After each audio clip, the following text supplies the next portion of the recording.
Je fais le bilan concernant le chapitre intitulé Les trois états de la matière.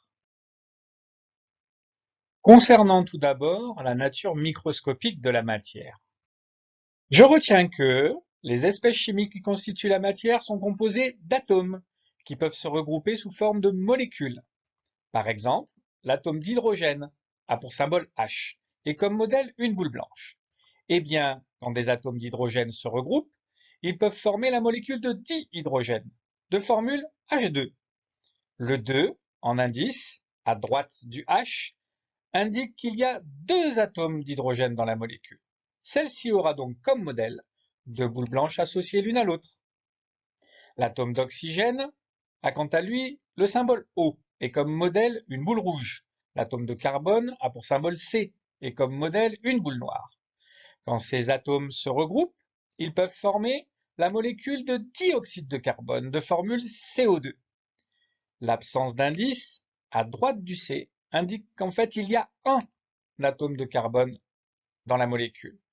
Dans le modèle, on retrouvera donc une boule noire pour la molécule de dioxyde de carbone. Le 2, en indice du O, indique qu'il y a deux atomes d'oxygène dans la molécule. Le modèle comportera donc deux boules rouges. Je retiens également qu'une espèce chimique est un ensemble de molécules ou d'atomes identiques. Je retiens enfin qu'un corps pur est constitué d'une seule espèce chimique et qu'un mélange est constitué de plusieurs espèces chimiques. Concernant maintenant la description des états de la matière. Je retiens que, à l'échelle macroscopique, un solide a un volume propre et une forme propre. En effet, à l'échelle microscopique, les particules, molécules ou atomes qui constituent le solide sont proches les unes des autres et elles sont fixes, ordonnées les unes par rapport aux autres, comme c'est le cas des molécules d'eau constituant la glace, d'un iceberg ou de la banquise.